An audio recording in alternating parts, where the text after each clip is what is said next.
Since the White House changes occupants pretty frequently, each president spends loads of money redecorating it to suit their tastes. But none have spent more than Donald Trump.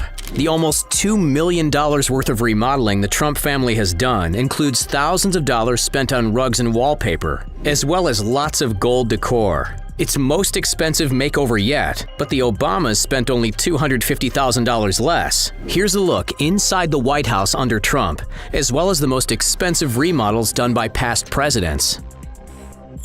The White House is America's house, but that doesn't mean the whole country gets to say in how it's decorated. And that's good. Construction on the president's home began in 1792, but since then, it's gotten plenty of remodels to make it suitable for each new occupant. The huge home has 4 floors and 132 rooms, so it's no wonder that redecorating can cost a lot of money. But does it really need to cost millions? After 45 presidents, the historic building has gone through many different looks, from color schemes to furniture. Each new president has also spent more and more on their renovations, and by now, the White House is estimated to be worth about $400 million. Donald Trump has spent the most money renovating of any president so far. His White House remodel cost about $1.75 million.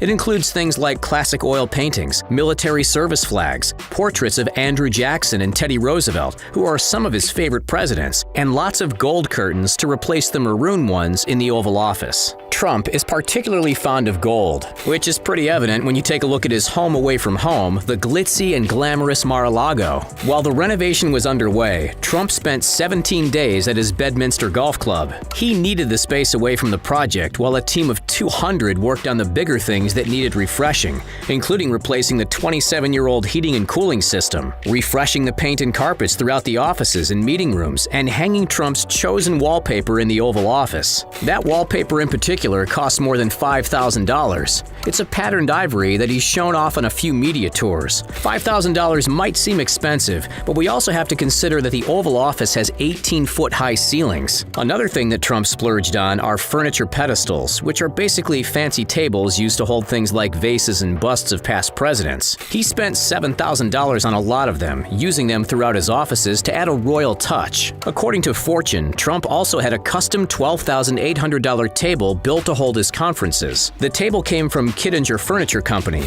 which is the same company that built Richard Nixon's custom table in 1969, though Nixon paid for his table out of pocket. Neither Trump nor the White House have disclosed whether Trump's table was a gift from himself to the White House or it came from the budget for remodeling. The 45th president also spent a pretty penny on rugs, $17,000 to be exact. These expensive area rugs are featured in the Oval Office and the Roosevelt Room, which is a meeting room in the West Wing of the White House. But the largest single expenditure of the entire Trump redecoration was $291,000 from a vendor of office walls that was designated for the U.S. Trade Representative. Another $240,000 was spent on a contract with a Virginia-based office furniture dealer for, quote, wood office furniture manufacturing. But there aren't any details on which pieces of wooden office furniture were bought through this contract. Other mysterious expenditures are the $29,000 spent on upholstered household furniture manufacturing, and another $10,000 for floor coverings. As for what Trump definitely paid for out of his own pocket, he claims to have bought the huge crystal chandelier hanging from the ceiling in his private study,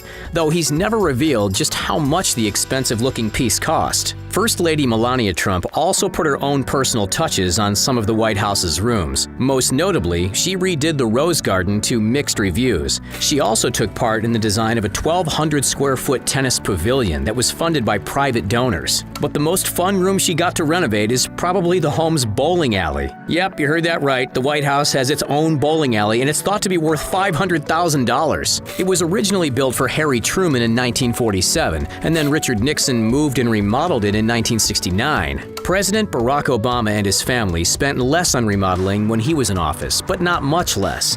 Their total redecoration costs came in at around $1.5 million, but Obama made a point of paying for some of the new White House furnishings out of pocket. More than a third of these remodeling costs was on the White House State Dining Room. About $590,000 was poured into the room, which was used for receptions and state dinners. Michelle Obama was in charge of the remodel, and she focused a lot on color. The entire room featured a lot of blue to remind Barack Obama of the Hawaiian waters near where he grew up. When the Obamas were in office, they also gave a tour of their private wing of the house. It was decorated by Michael S. Smith and featured touches of modern art from the 20th and 21st century, mixed with antiques belonging to the White House. The Obamas also took part in a huge restoration project of historical furniture while they were there. The Belange Restoration Project began in 2013 and was completed in 2018, costing the Historical Association more than $450,000. The pieces were from a suite of French furniture that President James Monroe ordered in 1817. Since changing rugs seems to be one of the preferred ways of making the Oval Office suitable for a new president, George W. Bush spent $62,000 on the iconic Sunburst rug when he moved in.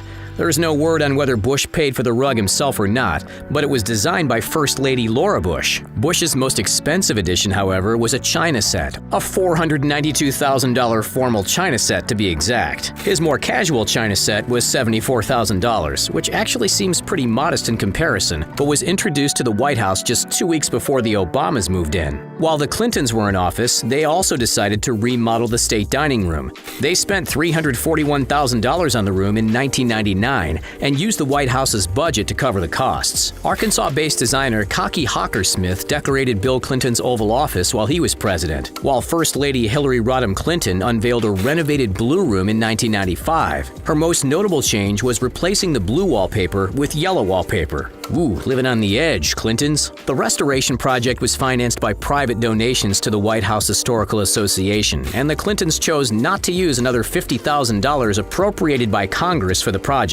Much of the fabric and other decorative materials for the curtains were instead donated directly by manufacturers. Throughout its many years of being the people's house, the White House has had a lot of interesting rooms added, moved, and redone. If you thought the bowling alley was pretty cool, you'll also be interested to know that the White House even has its own movie theater. Franklin D. Roosevelt was responsible for turning a former cloakroom into the dedicated family theater it is today. It's located in the East Wing on the first floor and has 42 seats. Movie studios make their films available for screenings upon presidential request, and Trump's first private screening in this room was Finding Nemo in 2017. Two more interesting and kind of strange rooms are the China Room and the Vermeil Room. The China Room was designated by First Lady Edith Wilson in 1917 to hold the White House's growing collection of state china. You know, that stuff that Bush spent almost $500,000 on? The room even features china dating back to George Washington's presidency. Meanwhile, the Vermeil Room houses a collection of gilded silver tableware. It was converted from a social room in 1956 when expensive silver pieces were gifted to the White House by American heiress Margaret Thompson Biddle. The room also features portraits of several first ladies. Another fun room is the game room, which features a pool table and allows the president and their family to enjoy a little time off.